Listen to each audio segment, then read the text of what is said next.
gimana? Udah nonton debat capres tahap pertama ini? Awalnya yang paling saya khawatirkan adalah Pak Prabowo. Mengingat beliau ini sudah sepuh ya. Sudah 70 tahunan.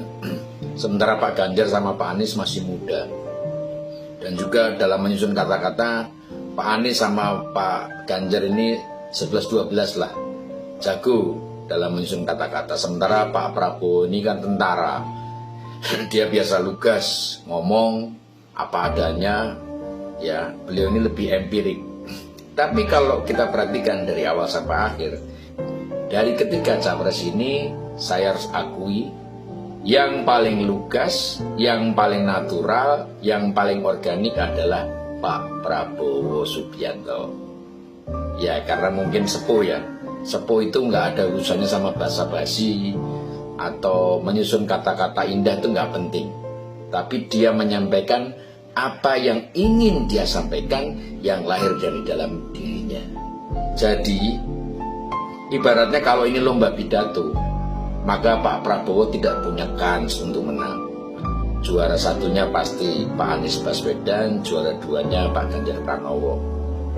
Dan kalau ini adalah ajang Miss Universe, Pak Prabowo juga nggak punya kans untuk menang. Juaranya ya Pak Anies dan Pak Ganjar. Karena apa yang disampaikan itu mirip banget kayak pidatonya Miss Universe. Idealis dan indah-indah semuanya. Tapi kalau ini adalah debat calon presiden yang akan memimpin Indonesia, maka Pak Prabowo lah sesungguhnya yang paling proper dan paling tepat menyampaikan apa yang disampaikan. Capres nomor 3 masih dengan konsepnya menyerang. Bahkan saya melihat mirip kayak pengadilan. Karena capres nomor 3 menghadirkan saksi korban untuk dipertontonkan di debat capres ini. Rasanya nggak perlu ya. Bicara gagasan saja cukup, tidak perlu harus menghadirkan saksi korban.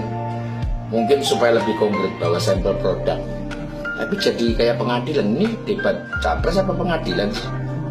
Yang kedua, capres nomor 1 juga terus dengan kata-kata yang manis berusaha untuk menyerang. Dan sepertinya mereka kompak, yang diserang adalah capres nomor 2. Dengan titik lemah yang sebenarnya sudah basi. Karena titik lemah itu juga sudah kita baca berulang kali, direposting berkali-kali di medsos. Jadi tema itu basi, soal HAM, soal Mahkamah Konstitusi. Dan menurut saya, yang semua saya khawatirkan Pak Prabowo akan terpancing, ternyata tidak. Ternyata Pak Prabowo fully control. Dia bisa mengendalikan dirinya menanggapi serangan dari dua capres yang lain. Dan satu hal yang penting, di antara ketiga capres ini, cuma ada satu capres yang mengingatkan kita semua tentang kerukunan, tentang persatuan. Karena buat Indonesia, kerukunan dan persatuan sangatlah penting, sangatlah substansial. Tanpa itu, semua program yang muluk-muluk tidak akan bisa terlaksana. Karena Indonesia ini majemuk dan Indonesia ini berwarna. Maka kerukunan dan persatuan menjadi tonggak yang sangat penting. Dan cuma satu calon presiden yang mengingatkan, Prabowo Subianto. Semoga bermanfaat.